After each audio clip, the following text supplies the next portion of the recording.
Hey everyone, like, subscribe, and share to my channel. So I'm bringing you all a video of this girl who was betrayed by her best friend, was basically set up. I'm gonna go ahead and let y'all listen to it. So once y'all get done, I'll come back. So I wasn't expecting everyone to want a story time, but I'm gonna go ahead and get into it. So this is the story time of how my best friend set me up. So the first key point that I want to make is we're no longer friends. So I definitely do agree with you guys in the comments. But it's one key point I need to make before I get into the story. So basically, this was my friend for a while. Basically, she came up to me one day, basically saying, how she was in a financial bind or whatever. And her baby daddy cousin, he does fake wreck. She was like, he can hit you. I can get in the car with you. You can get free money out of it. And then I basically won't be in a financial bind anymore. So I basically told her, like, no, I love my car. That's not something I'm interested in doing right now. Okay, so let's jump into the story. So this happened on my son's birthday, which was January the 29th of 2020. I decided to have a little small party with family and friends to come over. So at 4:30, everyone was supposed to come over. The day before, she suggested that she would watch my daughter, which this is something she always does, so it wasn't out of the ordinary. She basically said, I'll watch her while you guys get everything done for the party. So she had my daughter. She was like, they'll get drop off. So 4:30 came, everyone started coming over. And she basically said they'll get drop off over there. It got close to 5. I messaged her and said, are you guys still coming?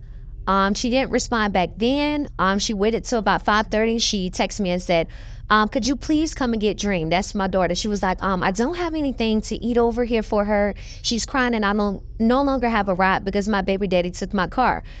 So I automatically left the party with family and friends at the house, and I went over there. So as soon as I got over there, she came and brought my daughter inside the car, put her bag and everything, and she was like, I can't make it to the party. I'm not feeling good.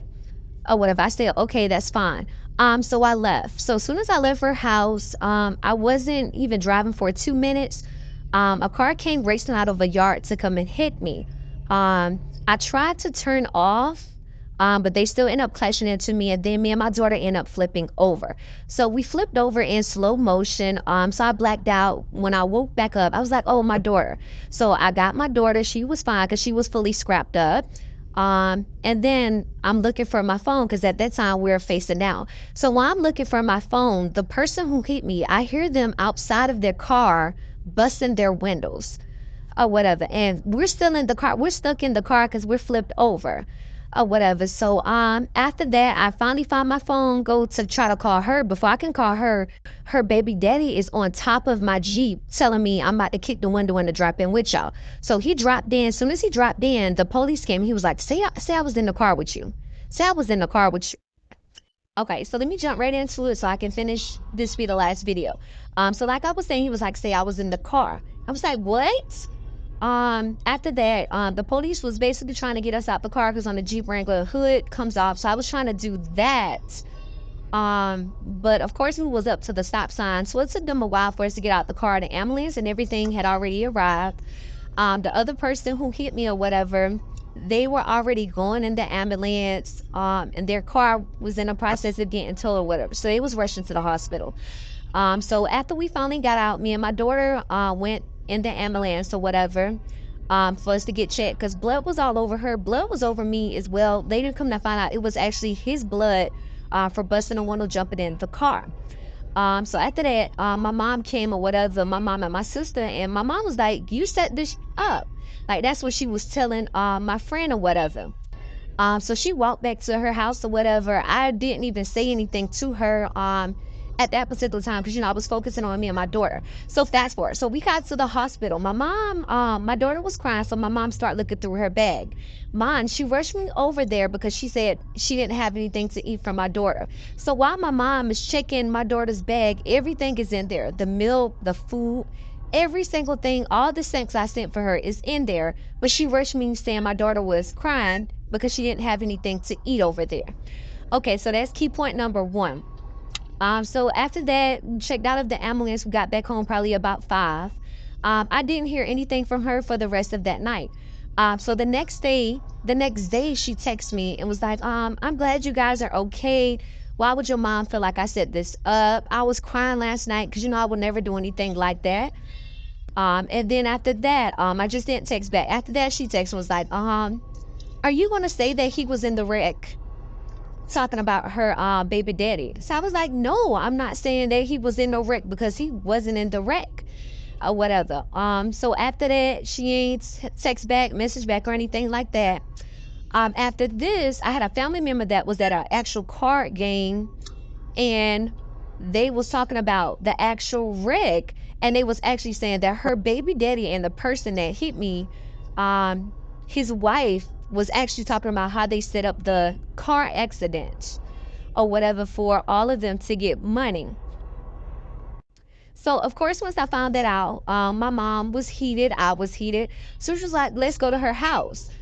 So we went to her house, of course, to talk about it, fight about it, whatever, because this is something serious with me and my daughter. She called the police on us. So we after that.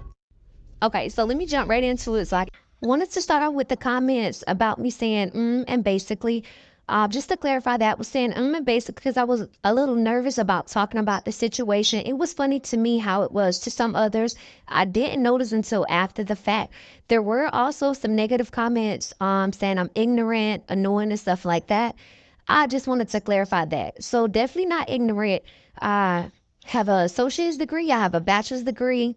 Also took the LSAT for law school, passed that, so I'm headed to law school. My goals in life is to be a lawyer and a judge. Just to get that out the way. I still may say in this video, it's just a habit and I'm working on that.